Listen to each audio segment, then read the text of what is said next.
Can you believe that? Let's go out here. Let's go out here with the people. What's up, Kingdom Hell?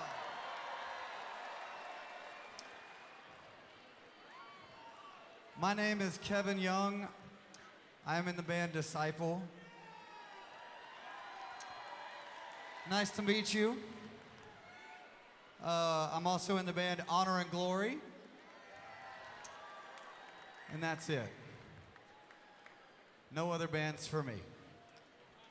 Some people come up to me and they say, how do you scream like that? So for those of you that would like to help me answer that question, for those people that have those questions tonight, Kingdom Bound, let me hear you scream!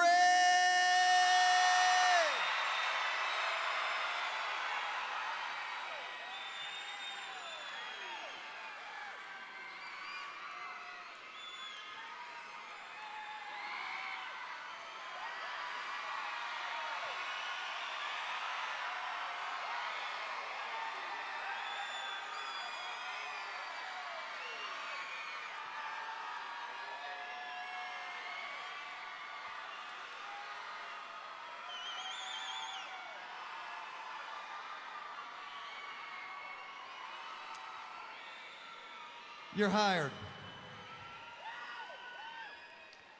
So, I mow my own lawn. We'll start there. And I'm an older person. I started this band in 1992 when some of you were not born. I'm almost 50 years old. And so I think that, you know, I still push mow my lawn because I think that it's good exercise. They're like, hey, they have riding lawn mowers. I'm like, no, I'm gonna keep pushing this mower and this lawn to take care of my body so I can get up here and jump around, you know, for Jesus and whatever. I used to be an extrovert. I'm a little introverted now. I'm around people a lot. And so whenever I get alone, that's whenever I have ideas and write songs, and actually I'm able to have one quiet moment, like I'm in the car, that's where I write songs, or mowing the lawn, and that's where I feel like God speaks to me a lot of times. And I had this amazing experience right before July 4th where I'm mowing my lawn and God speaks to me. Can I share this story with you tonight? Is that okay? So, I live in Kentucky. We've had some storms. We've had some tornadoes come through. And I live in a subdivision. There's all these houses in a row, and then there's the yard, and then there's these trees, and then there's this creek, okay? And the storm came through, and it knocked down all these trees. There were 7 trees that were knocked down.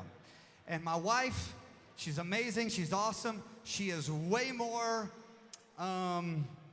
smarter, high maintenance, whatever, all those things than I am, okay? And these trees are knocked down. She's like, we've got to hire somebody to cut down all these trees because they're knocked down. We got to have somebody cut them up, take them down to the stump, all this kind of stuff. And so I play in a Christian rock band for a living. So let's just get that straight right now. So these people come over and they're like giving me an estimate of how much it's going to cost to cut all these trees down, that the Lord actually is the one that knocked them down. Now I have to hire somebody to come and do the rest of the Lord's work and cut them down. And then they hand me this estimate of how much it's going to cost to cut these trees up. Again, I play in a Christian rock band for a living. They might have well have said $4 million to me. I looked at them, I was like, if I would have known that I could make this kind of money, I would have never started singing ever in my entire life. That's not what happened. Actually, I called him a liar. I was like, you are lying to me. There is no way you sawing these trees up into little pieces that you can charge me. Get off of my lawn right now. You're a liar. So I called the next person up, and they come in there, and I'm like, I can't believe these fools. They came over to my house, and they told me that it was going to cost this amount of money to cut up all these trees in my yard. And then I said, this is the estimate that they gave me. They looked at it, they go, oh, that's actually pretty good. We're going to actually probably have to charge you a little bit more than that. I was like, you got to be kidding me. I was like, babe, I told my wife, I was like, babe, let's just hire Bubba to come out, with an axe and a chainsaw and whatever. She's like, we can't because it's all this high stuff and it's really dangerous and he might get hurt and all this and we don't want anyone to die in our backyard. I'm like, do we? I don't know. It's maybe, let's think of it. Let's pray about it. Let's see what God says. She's like, no. We need to hire someone with insurance. If you're not married yet, I'm giving you the best marriage advice you're ever going to get right now, okay? They're smarter than you. Just deal with it. You're not going, you talking about it is just exercising your mouth with language. You're not really saying anything that she's hearing. She's like, no, we're hiring a team with insurance. I'm like, that's a great idea. I wish I'd have thought of that. All right. So they come in and they cut up the trees. And there's all these trees. So they're like, do you want us to take it down to the stump or leave the stump? I'm like, how much does it cost to take it down to the stump? And they might have well have said $1 million. I was like, no, just leave the stump. She'll deal with it. And I did not talk to her about it. I was like, no more conversations with that woman in there. Just leave the stump. So they left the stump. So there's 7 stumps in my backyard. So there's 5 stumps, and then there's 2 stumps that are right next to the water. That was in September of 2023. Fast forward to a few weeks ago, right before July 4th, I'm mowing my lawn, and I see the 2 stumps next to the water. And there's all these leaves around them, and there's all this growth around them, and I'm like, what is that? And I don't recognize it because all I remember is this stumps. Now, you got to understand, they cut up all the pieces of these trees. They were like 40-foot tall trees, okay? And they were all these pieces, and they stacked them up really nice and neat out in the backyard. My backyard looks like Cracker Barrel out there, we're just going to have all these logs. And I have this fantasy. I bought this axe. I haven't used it yet. I have this fantasy that I'm going to go out there with these big logs, and I'm going to be like, yeah!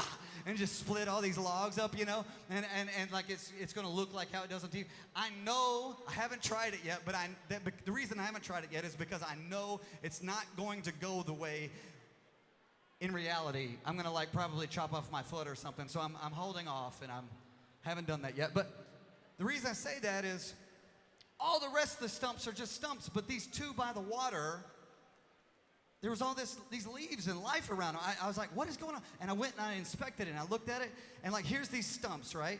And out of the side of these stumps, literally out of the side of them, was these little branches growing out of the side. Like this clump of branches about like the size of my hand, all growing out of the side. And have you ever seen like an old tree? An old tree is like old bark, and all the limbs, you can bend them and they'll break because they're old, right? They're old and brittle.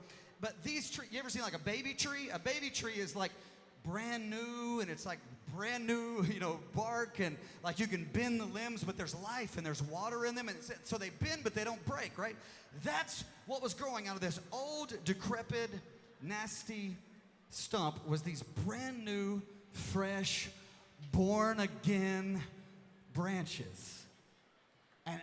And God started speaking to me. And the one of them, you could see the stump. You could see it cut off right here, and all these leaves were around it. The other one over here, you couldn't even see the stump until you moved the leaves away. All the leaves had already covered it up. And God started speaking to me, and I started just thinking about all these things. I was like, this is a metaphor for our life. Storms happen. Storms happen to good people. Storms happen to bad people. And the trauma of these storms leaves all of this evidence of trauma everywhere. There was trauma there used to be a tree here, but now it's not there. There's evidence of the trauma of all these pieces of wood. You can see it there. But something was different about these 2 trees next to the water, and life was happening. And God started showing me some stuff. So I went to the book of Jeremiah, chapter 17, verse 7. Listen to this. Are you ready? It says this. It says, but blessed are those who trust in the Lord, who have made the Lord their hope and confidence. They are like trees planted along a riverbank with roots that reach deep into the water. And such trees are not bothered by the heat or worried by long months of drought. Their leaves stay green, and they never stop producing fruit. I read that and I was like, oh my, this is amazing. You see, because what I could see, my eyes could see some stuff. There was trauma, there was death everywhere, but what I couldn't see underneath the ground, the roots of that stump were connected to the water. I could see the trauma out here, but there was something I couldn't see. There was life underneath everything. It was connected to that, and it was living, and that water said, I will not let you die. You will live. I know trauma has happened. I know a storm has come through, but you are connected to the source, and I will not let you die. I started getting excited, and when I get excited, I start acting like this, like how I'm acting right now. And I called my wife. I was like, babe, I was mowing the lawn, and it's a miracle. The stumps are alive. She's like, I was like, I'm going to send you some pictures. She said, what are you talking about? I called my guitar player. I called our social media person. I was like, listen to this. The stumps are alive. They've been born again. They've been resurrected from the dead. I saw them dead. I have a video of them cutting this tree down. Then I started thinking, like, what does this mean? What does this mean? And I started thinking about all the metaphors that it can mean. Here you go. Are you ready? This is about you. Everybody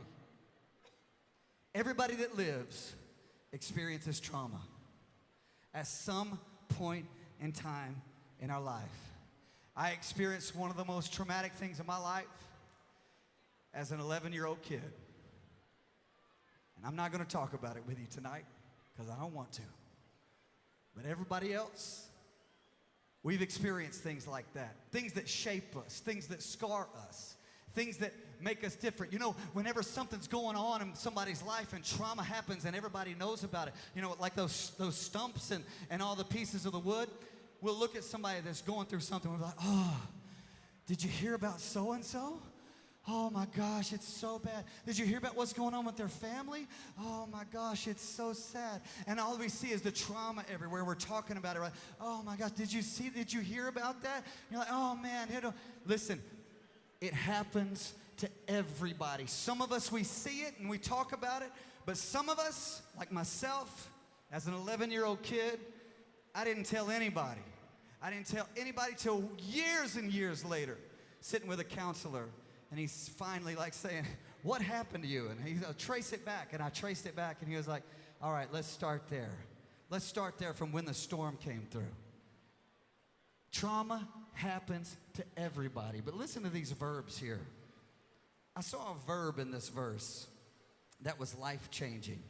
It says, but blessed are those who trust in the Lord. Trust is not a feeling.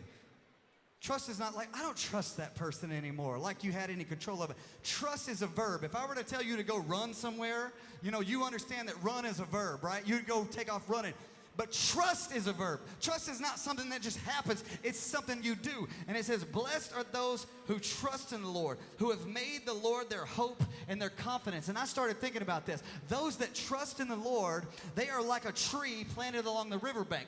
They go through trauma, right? Trauma happens to every single one of us, to good people, to bad people. Say, listen, trauma happens. Sometimes it's somebody else's fault.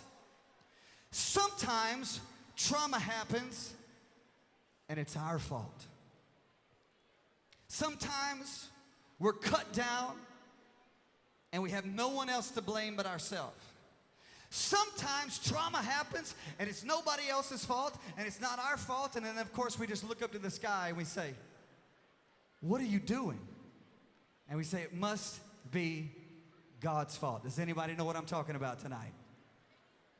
Listen, man, divorce happens. Unfaithfulness happens.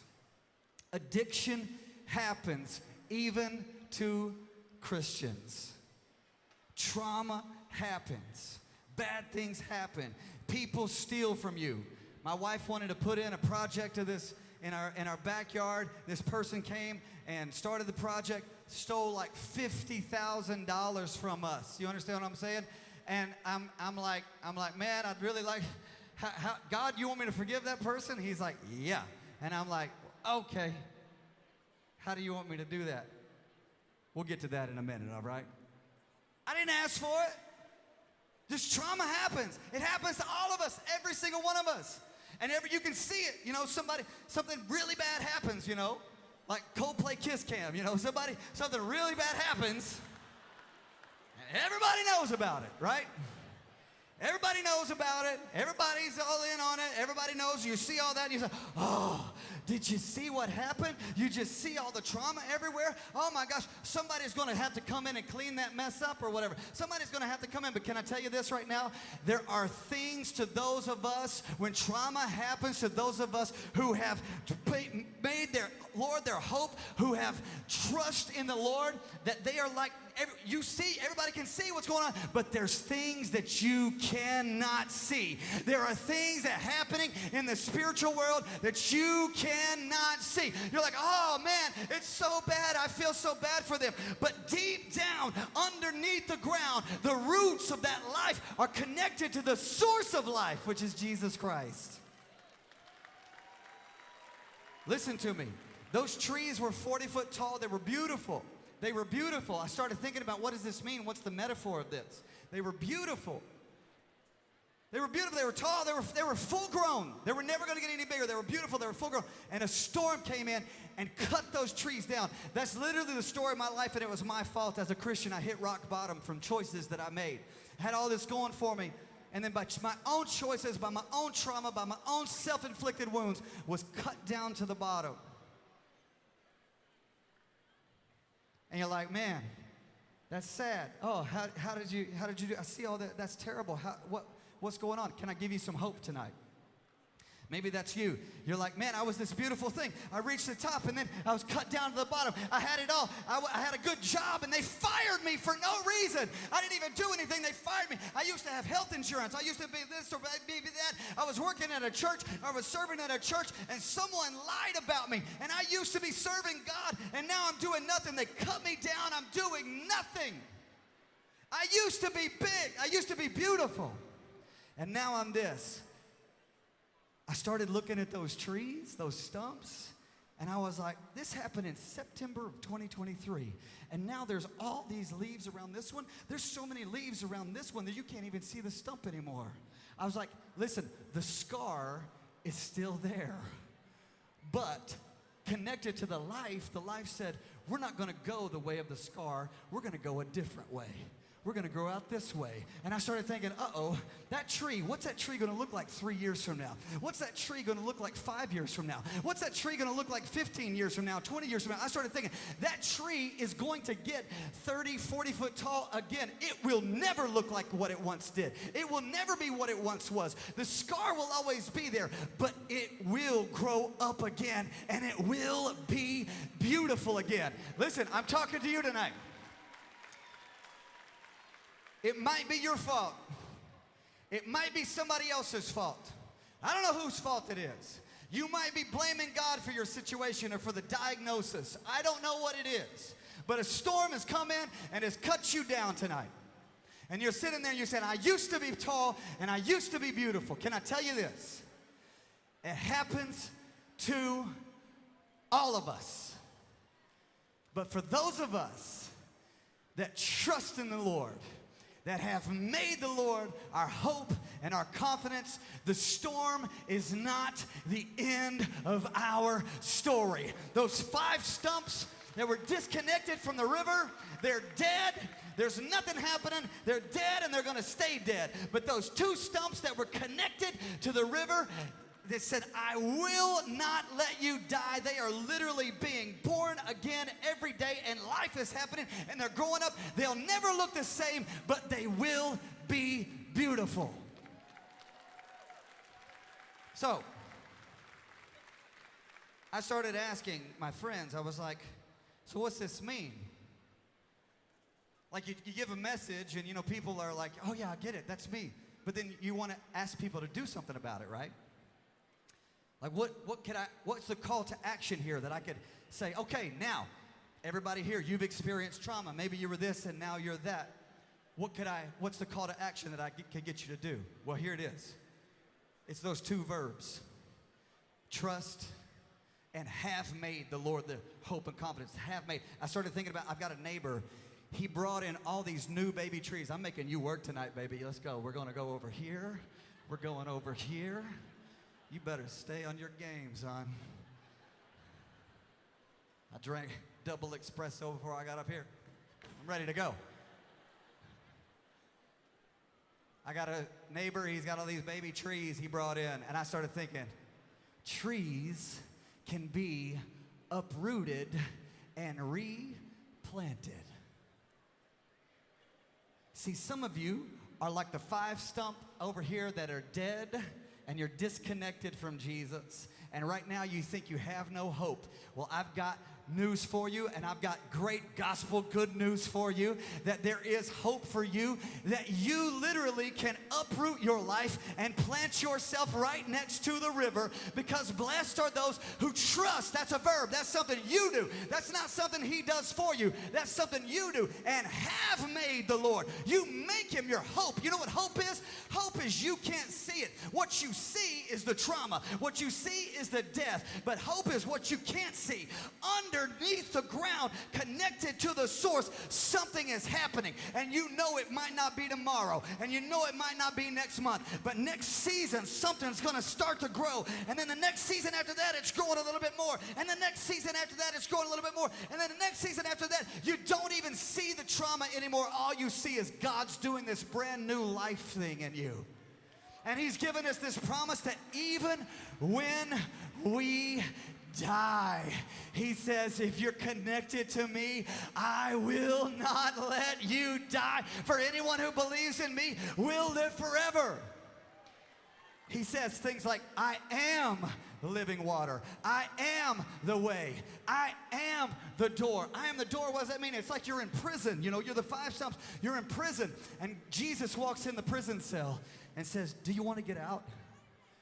And you're like, yeah. And he goes, well, come on then. Come with me. I am the door. I am the way. I am the key. I am the living water. I am the bread. You want out? Come on, let's go. You want out? Come on, let's go. You're the 5 stumps and you're dead. And he's like, all right, let's go. You want life? You want to live again? You want to let that be the end of your story? Or do you want to be resurrected to new life? Come on, let's go. Can you imagine somebody walking into your prison cell and saying, here's the key.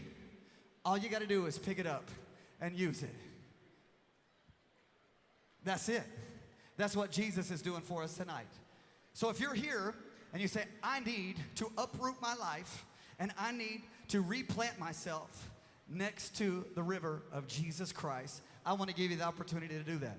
Now, you can't see my hair. I've covered it up because we played earlier and I messed it up. But I have long hair and I have it shaved on one side of my head, okay?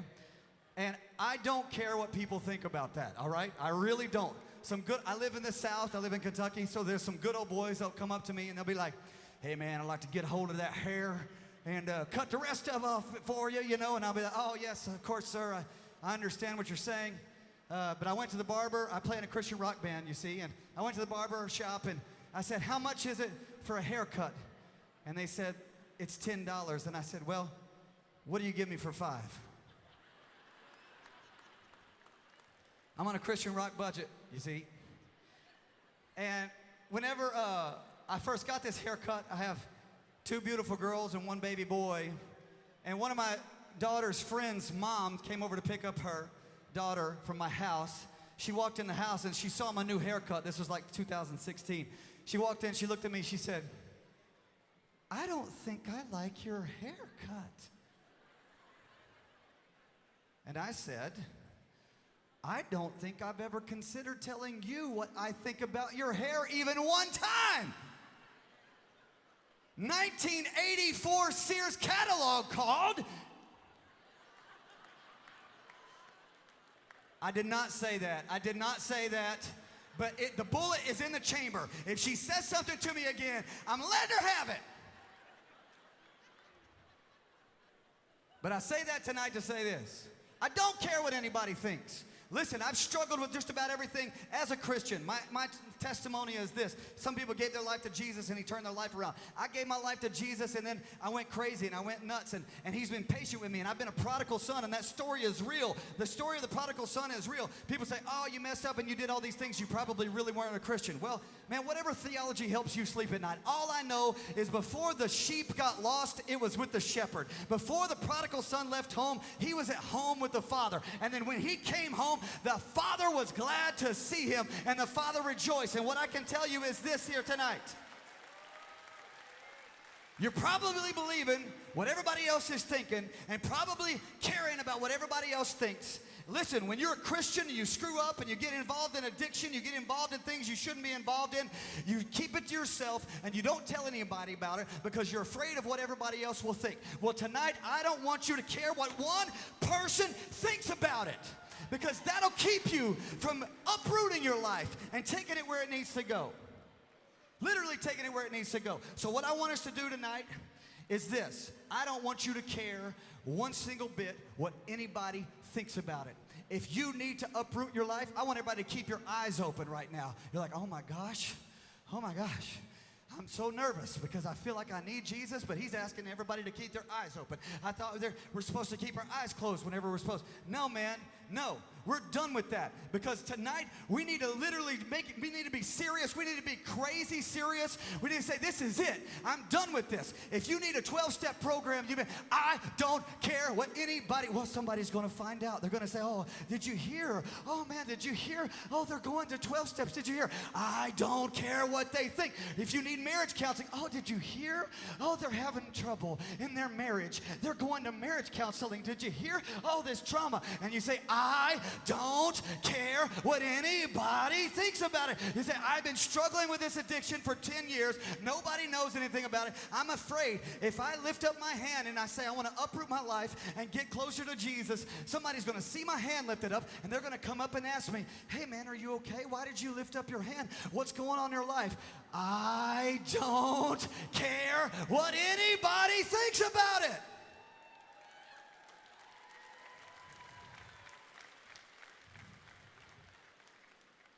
So let's go. Your eyes are open. You say, oh, the person sitting next to me. So what? They're my spouse. So what? What? I don't know. Doesn't matter. Do you want it or not? Do you want it or not? Do you want it or not? If the 5 stumps are here dead, are you sick of being dead? I know the scars are real. They're always going to be there. But do you want to live again? Let's go. Let's go. If you're here tonight and you say, I'm tired of being disconnected from Jesus. I need a change in my life. I want to be connected to life. I want Jesus to flow through me once again. I want to know that there's a plan for my life. Well, I got good news. He's not done with you yet. The fact that you woke up this morning means that he's not done with your life yet. So if you need to make things right with him right now, take your hand. If you need to make things right with him right now, take your hand and lift it high up in the air. Matter of fact, go the next step. Stand to your feet right now. If you want to make things right with God, stand to your feet, stand to your feet, stand to your feet. Come on, get up.